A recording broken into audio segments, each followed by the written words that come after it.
Christmas day के मौके पर धीरेन्द्र शास्त्री ने कहा कि इस देश में रहने वाले ईसाई और मुस्लिम भी हिंदू हैं। एक मिनट में ये पूरी खबर देखिए। अपने बयानों को लेकर अक्सर चर्चा में रहने वाले बागेश्वर धाम के मुखिया धीरेन्द्र शास्त्री एक बार फिर से चर्चा में हैं। क्रिसमस डे के मौके पर धीरेन्द्र शास्त्री ने एक बार फिर से बयान दिया है जो काफी सुर्खियों में है। बागेश्वर धाम के मुखिया धीरेन्द्र शास्त्री ने कहा कि इस देश में रहने वाले ईसाई और मुस्लिम भी हिंदू हैं। ईसाई और मुसलमानों की 8वीं और 9वीं पीढ़ी हिंदू थी। इसके साथ ही धीरेन्द्र शास्त्री ने कहा कि सभी पहले रामलाल श्यामलाल हैं, सब सनातनी हैं, कोई पराया नहीं है। इस देश में रहने वाले ईसाई भी हिंदू हैं, क्योंकि ये देश हिंदुस्तान है।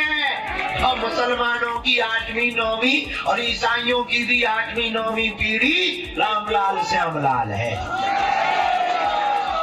सब सनातनी है, कोई पराया नहीं है।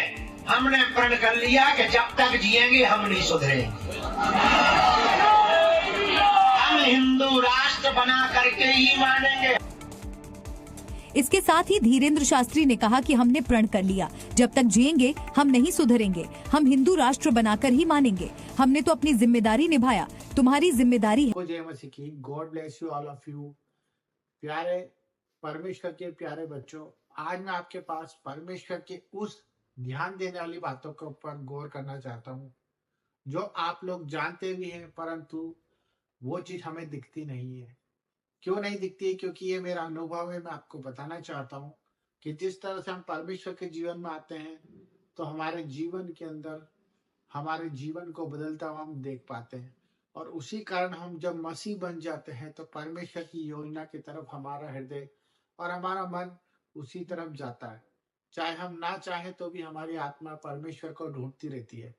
परंतु होता क्या है, मैं जो चीज आपको ध्यान देने वाली बात बताना चाह रहा हूँ वो ये है कि जब हम नाना प्रकार की बुराइयों में पड़ जाते हैं, नाना प्रकार के कठिनाइयों में रहते हैं, हम प्रार्थनाएं करते हैं, उसका जवाब नहीं मिलता। परंतु क्यों?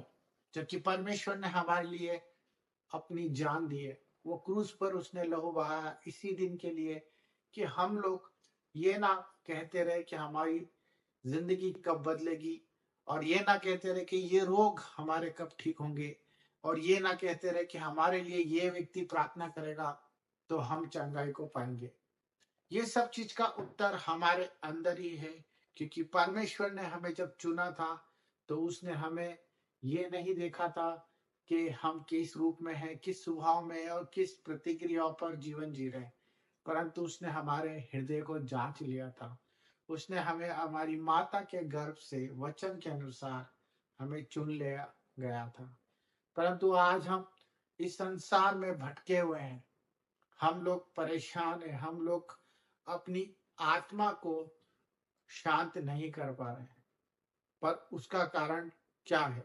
हम क्यों अवेयर नहीं हो पा रहे? क्यों हम अपनी प्रार्थनाओं को पूरी तरह से होते हुए नहीं देख पा रहे? इन सब के ऊपर मैं आपको वो चीज बताना चाहता हूँ जिस पर आप ध्यान देंगे और परमेश्वर के जीवन में अपनी सफलताओं को, अपने छुटकारे को और अपने उद्धार को पा लेंगे। तो मेरे भाई बहनों, आप सबसे मेरा निवेदन है कि इस वीडियो को पूरा देखिए, लाइक करें, सब्सक्राइब करें। मैं आपको वो वचन के द्वारा बताने जा रहा हूँ जिसके द्वारा आप पहले से छुड़ाए गए हैं। मैं ये भी जानता हूँ कि आपको सब पता है, परंतु मेरा बताने का फर्ज है। तो जो आज चारों तरफ विषय चल रहा है, धर्मांतर जो चल रहा है, सर्विसेज के बारे में, जो पास्टर ही पास्टर के ऊपर उंगली उठाया जा रहा है, जो आज चल रहा है, आप देख पा रहे हैं कि हम लोग जब मसीहत में आ गए तो हम खुल के क्यों नहीं जी पा रहे, हम खुल के क्यों नहीं बोल पाते, हम अपनी बात, अपना प्रचार, जो हमारी आत्मा हमें बोलने को रोज रोज कोसती है, और हम अपने घर में ही परमेश्वर का प्रचार नहीं कर पाते। मैं देखता हूँ कि बहुत से घरों में परमेश्वर की बात को रखने के लिए भी इंसान मौके को देखता है, परंतु ऐसा क्यों? क्योंकि ये सब चीजें इसलिए हो रही है क्योंकि हम वचन को पढ़ नहीं रहे हैं, हम वचन पर अमल नहीं कर पा रहे हैं। हम प्रार्थना तो करते हैं परंतु वचन में नहीं बढ़ पा रहे हैं, क्योंकि परमेश्वर का वचन यही कहता है कि जो वचन पे चलेगा वही उद्धार पाएगा। जिस तरह यीशु मसीह ने जब उसकी परख हुई तो उसने सिर्फ यही कमांड की कि लिखा है कि जब उसकी रोटी की परीक्षा हुई, उसे राजवैभव दिखाने की बात हुई और उस पर ये बातें कही गई कि तू दंडवत कर और तुझे सब कुछ मिल जाएगा। उसी प्रकार आज हमारी संसार में परख हो रही है। वो हमें बीमारियों में मिल रही है, वो हमें लाचारियों में मिल रही है, वो हमारे पर आरोप लगाया जा रहा है, आपस में हम लोग लड़ रहे हैं। ये सब एक ही चीज का उदाहरण है कि हम अपना उद्धार क्यों नहीं पा पा रहे, क्योंकि हम वचन पर कमांड नहीं कर पा रहे। हमें वचन को सुनना भी है और वचन को बोलना भी है।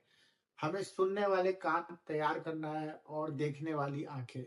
हमें बोलने वाला जीव जो हमारे वचन के ऊपर और हमारे परमेश्वर की हर एक बात को सुनता है और परमेश्वर की हर बात को कहने वाला हो। नीडर होके चलने वाला बनना है। हमें वचन पर अमल करने वाला बनना है। तभी हम परमेश्वर की संतान और परमेश्वर के कामों को होता हुआ देखेंगे।